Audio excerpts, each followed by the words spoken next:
Psalm 59 has as its superscription these words: to the choir master, according to do not destroy, a miktam of David, when Saul sent men to watch his house in order to kill him. In other words, that psalm was written in response to the events in our passage today. Our passage begins, Saul sent messengers to David's house to watch him, that he might kill him in the morning. Psalm 59 shows how impossible David's situation was. We are going to read it in just a few verses. But when David experienced it, it was frightening. That's why he says or sings in his psalm, behold, they lie in wait for my life. And then he says, each evening they come back, howling like dogs and prowling about the city. David was holed up in his home, as we shall see, and he knew that if he walked out his front door, immediately he would die. But if he remained in his house until the morning, the men would come into his house and he would die. You can't go out of the house. You can't stay in the house. This appeared to be the end of the story of David, the end of David's life. And all he could do was wait until morning and then die. And probably in your case as a Christian, probably your physical life is not endangered as immediately as David's was. But you need to bear in mind, especially when we read the Old Testament, you and I today in the New Covenant, we do not war against flesh and blood. We are not fighting Philistines or paranoid kings. You and I are opposed by a much more formidable foe, and it is Satan and all fallen angels under him. That may seem outdated in a scientific age, but it's a reality. Demons are invisible, but they are real. And they prowl outside your home, howling like dogs, hungry for meat. That's how David described his enemies, and you have the same but worse. And they are not hungry for your body, they are hungry for your soul, seeking whom they may devour. That is part of the reason why this morning you may feel stuck. You may really feel like you are in a trial, a situation that is so sticky, so difficult, that you cannot even imagine a way for it to resolve itself. It's possible that this morning some of your relationships have soured, or you've entered into a kind of conflict, whether overt or implicit, with others who used to be very dear to you, and you just, no matter what you do, cannot seem to resolve it. You might be stuck in that situation. It might be, on the other hand, that there are temptations facing you right now that have managed to woo your heart slightly off the straight path. And now you are not yet in the sin, but you are at the point where you're not sure you can live a happy life without the sin. You're stuck. Or it might be that your strength to resist temptation has failed. You have sinned, and the consequences of that sin in your life are serious, and you feel stuck, not knowing how to resist it in the future, not knowing what to do about the consequences in the present. Whatever the case, you may very well feel yourself in a trial, stuck in a home, demons howling outside with glee, and there is no way out. You can walk out the front door and die. You can stay in your home and die. The door is watched. There is no way out. There's only, in that case, one thing you can do, and it is what David did. You can turn to God. Deliver me, Psalm 59 says, from my enemies, O my God. Protect me from those who rise up against me. Deliver me from those who work evil, and save me from bloodthirsty men, or we would say spiritual enemies. What did God do when David, at the end of any idea of how to save himself, what did God do right there when he was holed up in his home and he prayed? God opened a window. And that is exactly what God will do in your trial. He will do that in your trial. You may not know how God will deliver you, but it is your duty as a Christian to believe that God will deliver you. And to reinforce that faith, we have this passage today where David experienced a very surprising escape when one did not seem forthcoming. Let's see this. This is King Saul, who has grown paranoid, continues his hunt against David's innocent life. And now we find that at the beginning, 1 Samuel 19, beginning in verse 11.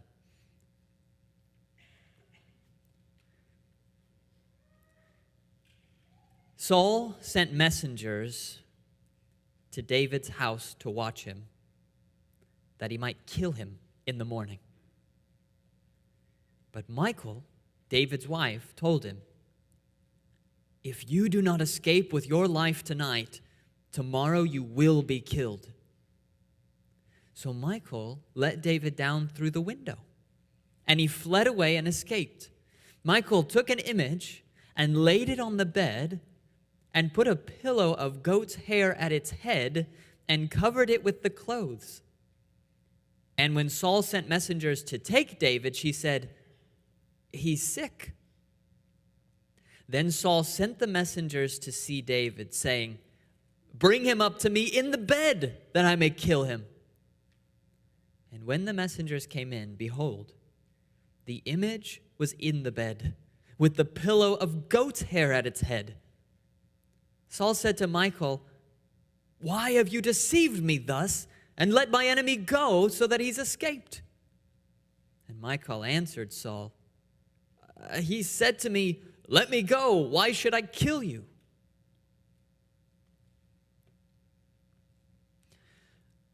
Last week we saw that Saul's son, Jonathan, through a plot of his own, managed to spare his friend David's life because Jonathan loved David. Today, we are going to see how Michal, Saul's daughter, does the same thing. All of Saul's children are having to save their friend from their father. You may remember the only reason that Michal, Saul's daughter, is even married to David is because Saul thought, if I marry David to my daughter, he will be a bigger target for the Philistines to kill. Well, it backfired. The Philistines did not kill David, and now he was a part of the royal family, which made Saul even more paranoid. What's remarkable today about Saul's next failed plot is not that it failed, because all his plots are failing. What's remarkable is how surprisingly it failed. There is a surprising escape that takes place here. David is probably in his home living in Gibeah, which would be Saul's hometown, probably not that far from Saul. He can be brought on his bed to where Saul is. Saul is ordering multiple men to go and watch his house so that he cannot escape, so that he will die. David should have died. It's very surprising that he didn't. But God, in a surprising way, delivers David. This shepherd boy turned general. He escapes from death in a surprising way. You can tell from Psalm 59 that though we'll read this in a few verses, it was a frightening experience for David. He was crying out to God. He probably thought that the dogs outside his home, the enemies watching his home, would kill him. He probably thought that would be the case. But it was not the case, because God is a God of surprising escapes. And like I said, you rarely, like David, you rarely know how you will escape. But it is a part of being a Christian that you believe that you will be preserved through every single trial you experience. And that is why we're looking at this passage today, to remind ourselves, especially if you are somewhere where it seems the door is watched and there is no way out, that God is a God of surprising escapes, and He will help you escape as well. We're going to be looking at our passage today under two headings. The first is going to be from David's point of view. It is a surprising escape because it seemed there was no way out. So it made it surprising that he got out. Secondly, even when he gets out, it's a surprising escape because it is an odd way out. Let's begin with this first point, the appearance of there being no way out. And the reason for that in the text, of course, is because his house is being watched.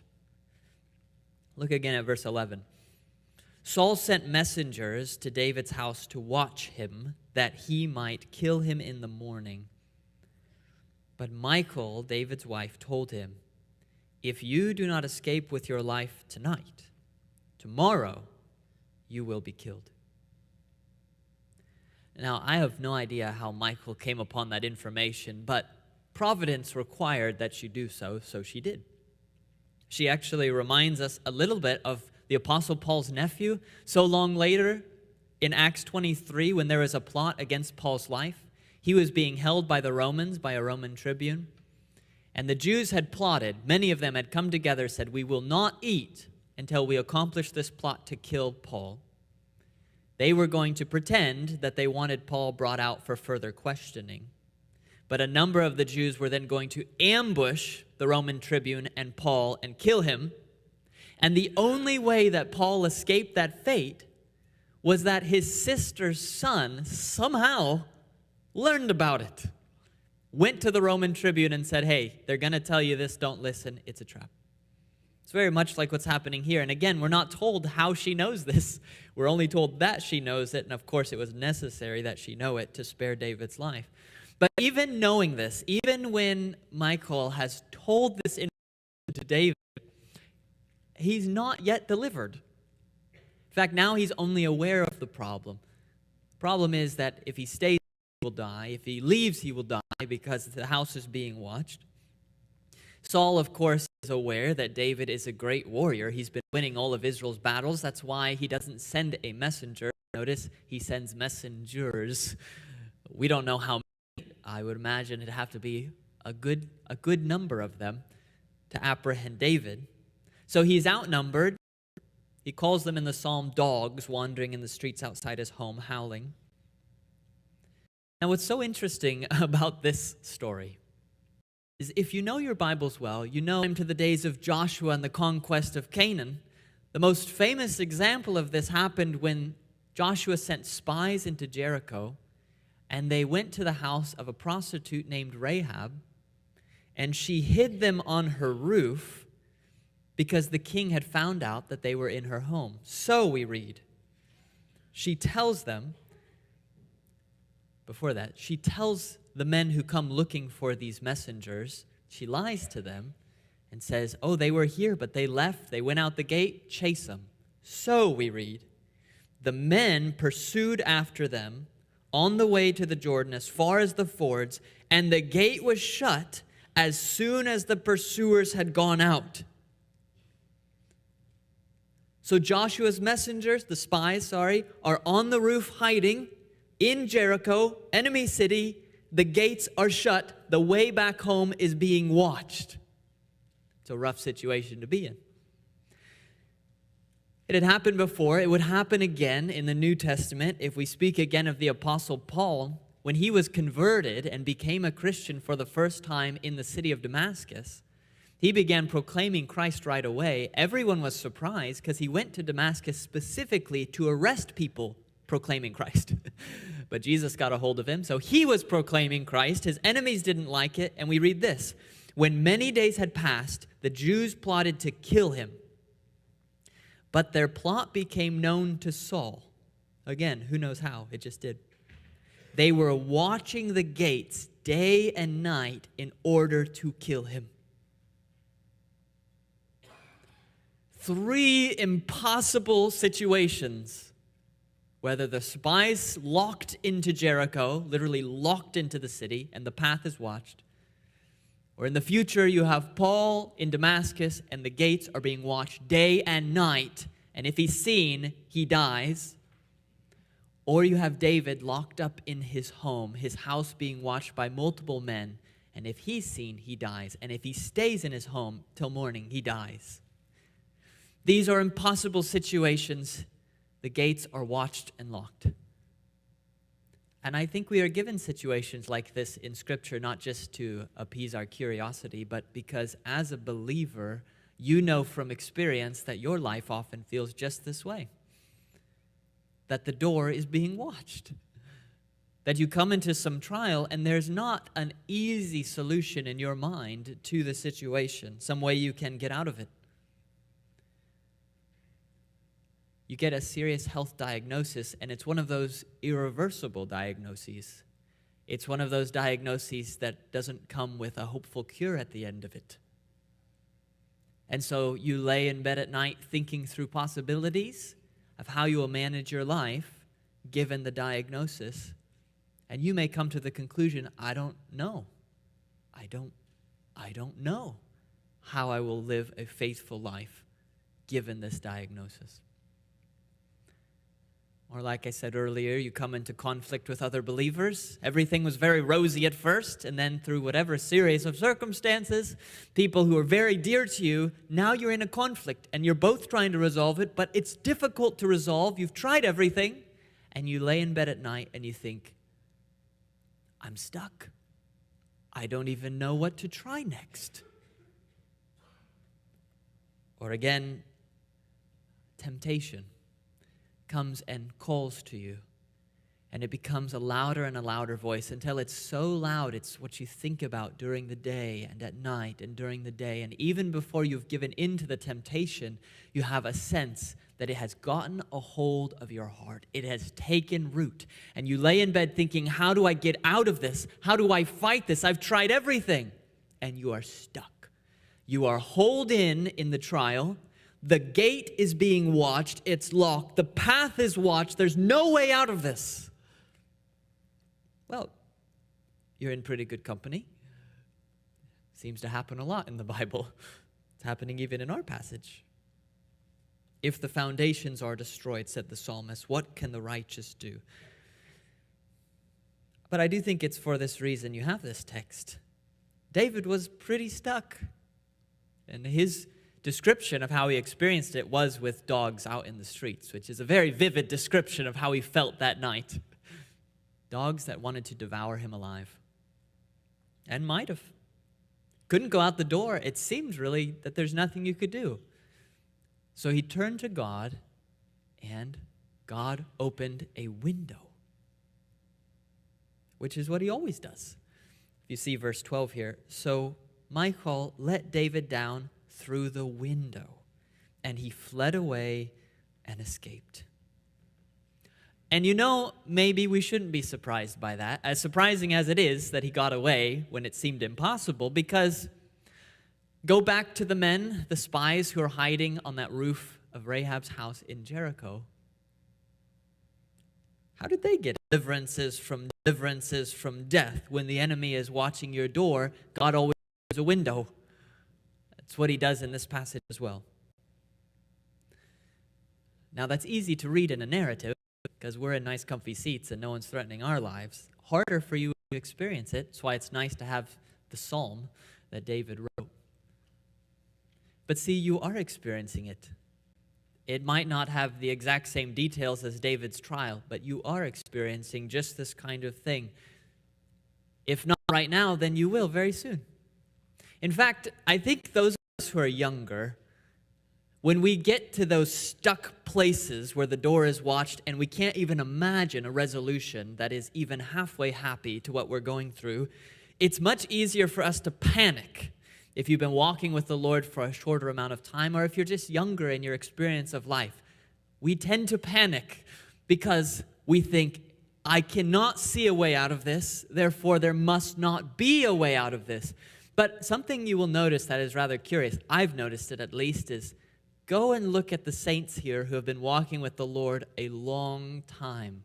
Look for some gray hair somewhere, and what you will find is a little bit less panic when the very same kinds of trials come up and you wonder, how is it possible? Why are you not panicking? There's no way out, because I think at some point, after 10 or 20 or 30 times of going out the window, it just becomes customary.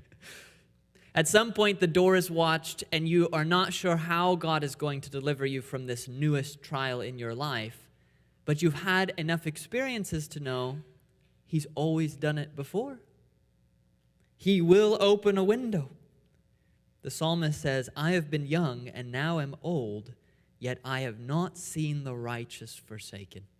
It is a discipline of the Christian life to be able to trust that God will deliver you, even when you don't know how God will deliver you. And of course, it will be difficult for you ever to guess how God will deliver you because of the second point of the sermon, which is it seemed like there was no way out. Well, there was a way out, but it was an odd way out. That's what makes the escapes from our trials difficult to guess ahead of time, is that they are usually odd. They're usually quite unexpected, or we would have expected them and not been worried. You begin to see how odd a way out was made for David. Right at the beginning here, once we get into verses 13 and 14, David has gone out the window. That's odd enough in itself, I guess, but I'm really referring to what comes after. Now, Michal wants to delay those seeking David's life so he has time to escape. So notice verse 13 and 14. Michal took an image and laid it on the bed and put a pillow of goat's hair at its head and covered it with the clothes. And when Saul sent messengers to take David, she said, he is sick. That's her delay tactic. David is running for his life to get as far away from Gibeah as he can before they get wise to what he's done and pursue him. And Michal is trying to delay these men who've come finally knocking on the door. Now, I want you to bear in mind that this is the way God in his sovereignty ordained that David would escape from death. Yes, out the window, but he also needed there to be a delay. But notice, the delay involves idolatry and lying. That is not the way that anyone expected David to be saved right here. In fact, it brings up some moral questions for us that we will deal with in a moment. But just begin with the idolatry piece. Hopefully you are a little bit surprised that the way she delays them is by grabbing her image. That is an idol. That's what that is. It's an idol. She grabs her idol. It must be life-size. She puts it in the bed, puts a goat's hair garment or pillow by the top of it to look like his hair, covers it with a garment. Now, the word used for image here in the Hebrew is teraphim, and we've heard that just one other time in 1 Samuel. That was when Samuel told Saul, rebellion is as the sin of divination, and presumption is as iniquity and idolatry. Teraphim. Teraphim is bad. You read your Old Testament and you know that idolatry was, in a sense, the main sin Israel struggled with. And therefore, it was oftentimes the main object of God's wrath all the way through the Old Testament. It will be the undoing of David's son Solomon. Idolatry, it is bad. And yet, when it's necessary for there to be a delay so David can escape, Michal grabs the household idol. Now, you might want to say, well, surely David didn't have an idol in his home. Surely she went next door, found an idol. The door was being watched. This was her idol. This was her image, okay? And as much as we can lessen it by saying, well, she didn't treat it very reverently by putting it in the bed. That's true. But see, the point is, it never should have been in her home. I don't want to read too much in the lines, but it should be shocking as you read this. They should not have had a teraphim in their house, but there was a teraphim in their house. It's not only that it was in their house, but the thing that trips us up is the fact that it needed to be in the house in God's providence so that David could escape. That's what God used. He used it for David to have time to escape. Was an idol. God, who hates idols, used an idol so he could escape. Of course, it's also remarkable that God didn't just use idols. He used lying. And look at that, verse 14. Now that she dressed up the idol, she tells the men, he is sick. And then the messengers discover that she's lying when they come back. Then Saul sent the messengers to see David, saying, bring him up to me in the bed, that I may kill him. And when the messengers came in, behold, the image was in the bed, with the pillow of goat's hair at its head. Now, you might want to lessen what she did and say, well, she didn't outright lie, right? I mean, she more just dressed up the idol. They assumed that was David, so she kind of tricked him. Problem being, number one, she said, he is sick. That's just a straight lie. That's all that is. He is not sick. It's not even he in the bed. And then she does outright lie again in verse 17. Saul said to Michal, why have you deceived me thus and let my enemy go so that he's escaped? And Michal answered Saul, he, David, said to me, let me go. Why should I kill you? Interesting, because in the narrative, she initiates the whole thing. I think what she's doing right there is lying to save her own life. Because if Saul thinks that she's complicit in what just happened, he very well may kill her. So she lies and says, well, David threatened me. And Saul would be okay with that because he doesn't like David anyways. He might believe that. What are we supposed to do with this very odd way out? This very surprising means of escape? Now, there's no doubt to any of us that in some sense, God stood behind David's deliverance. When David directed Psalm 59 toward the Lord and asked the Lord, deliver me, when we read that David was delivered, we think God delivered David. That's established. But what's surprising to us is the means God used to deliver David. He went out a window, that's odd, but the harder part is God used even moral wrongs, idolatry. God used it to help David get out. What are we going to do about that? Okay, we're going to say a few things about it. Here's the first thing we're going to say and be so clear about. First of all, we are going to say, because there it is, God is able to use all things, including moral wrongs, to bring about what is right. And that does not in any way condone the wrongs he uses to bring about the right. You've got to say both of those things. Don't say one of them. Say them both. God can use the evil action of Joseph's brothers who took him forcibly and threw him in a pit, ignored his cries, sold him into slavery. God can use that to get Joseph down into Egypt as a slave so that eventually he can be second in command, save up grain, and keep the world from starving. That's a good outcome. But it took the moral evil of his brothers to bring it about. What do you do with that? You do what Joseph did in Genesis 50:20 when he looks at his brothers and says, you meant evil against me. Threw me in the pit. You meant evil against me. I don't condone that. God doesn't condone that. Stop doing that kind of stuff. But God meant it for good to bring about the present result that many people should be preserved alive. What did God mean for good? It. What is it? The moral evil of Joseph's brothers.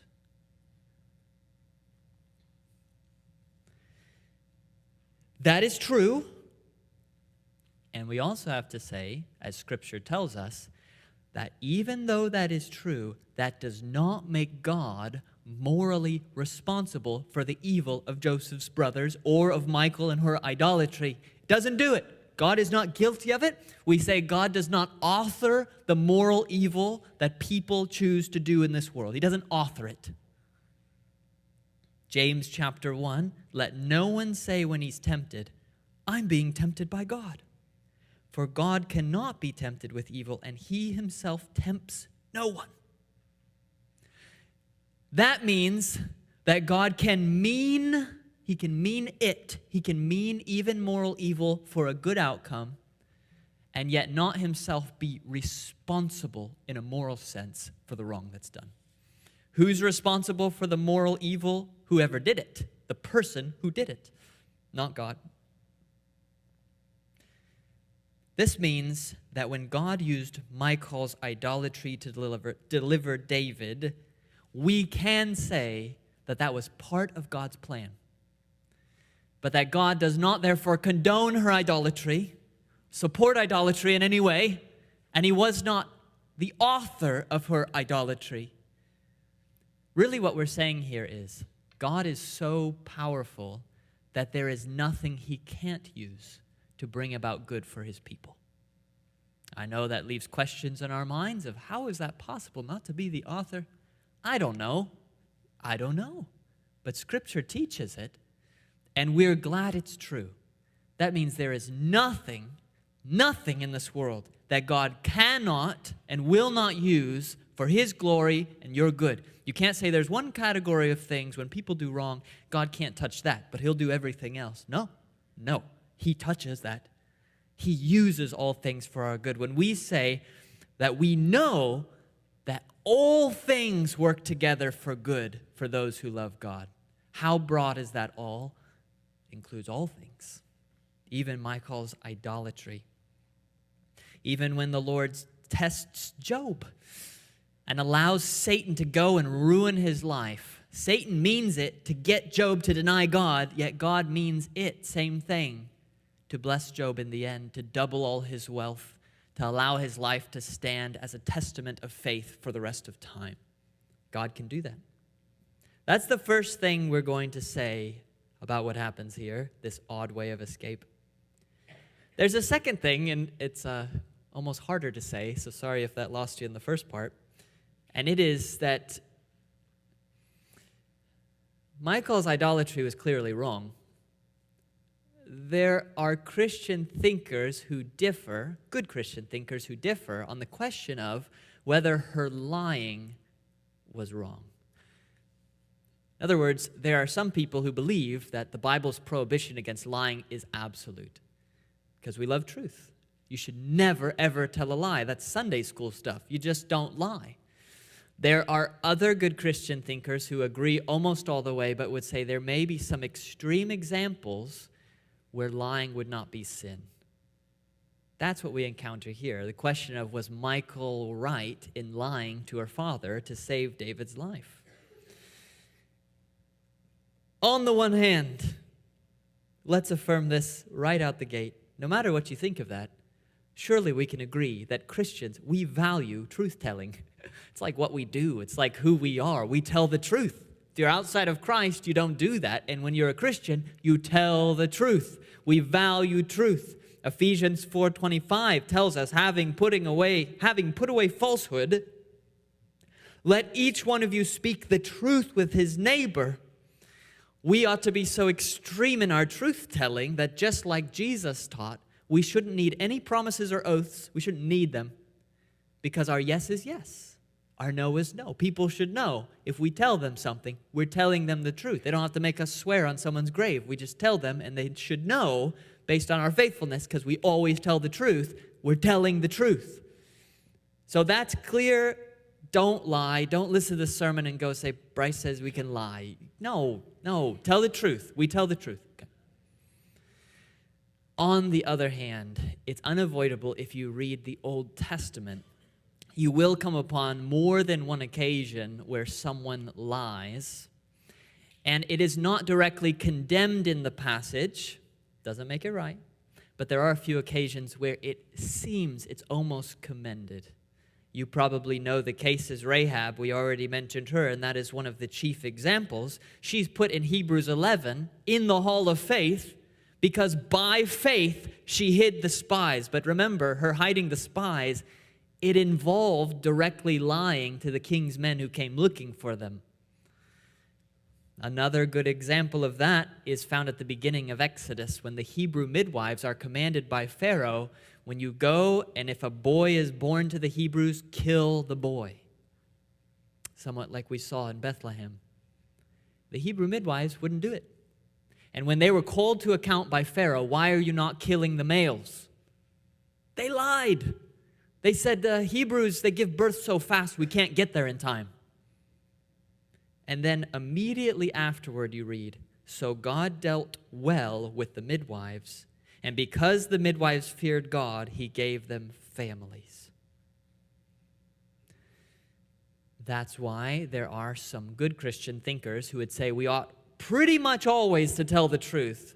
But there may be extreme cases, like Michal in this text, where in order to save a life that is being unjustly pursued, it would be okay for a Christian to tell a lie. If Nazis came to my home and asked me if I had Jews hiding in my home, and I did, you can decide what you're going to do about that. Me, I would lie right to their faces. I would lie right to their faces.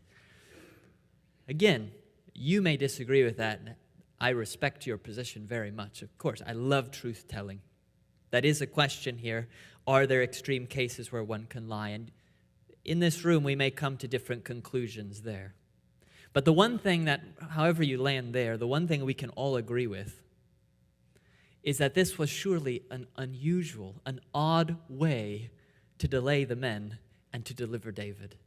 It was a very surprising escape that God brought about. And that is just the way you will find it in your life too. That is why when you're laying awake at night worrying and thinking about A, B, C, D, and E and trying to imagine possible ways out of the trial that you're in right now, that's why you may have noticed this. You never figure out the way out. You never do that at 11 p.m. You just never do. And a large reason for that is because God's deliverances are usually surprising escapes. He uses things you never thought he was going to use. He does things you never thought he was going to do. While you're planning, how can I sneak out the front door and they not see me? You're not aware that all along, when the time comes, God will just get you out the window. I think God makes our escapes from trials so surprising because that requires faith on our part. If you can predict how your present trouble will resolve itself, you don't really need faith. But if you have no idea, as some of you right now do, no idea how God is going to get you through your current trial, get you through it, then all you can do without knowing how he will do it is to believe wholeheartedly that he will do it. To believe that even if you're stuck in a house with the dogs howling outside, God is faithful. He will not allow you to be tested beyond your ability, but when you're tested, always he will provide a way of escape and you will endure it. Let's pray.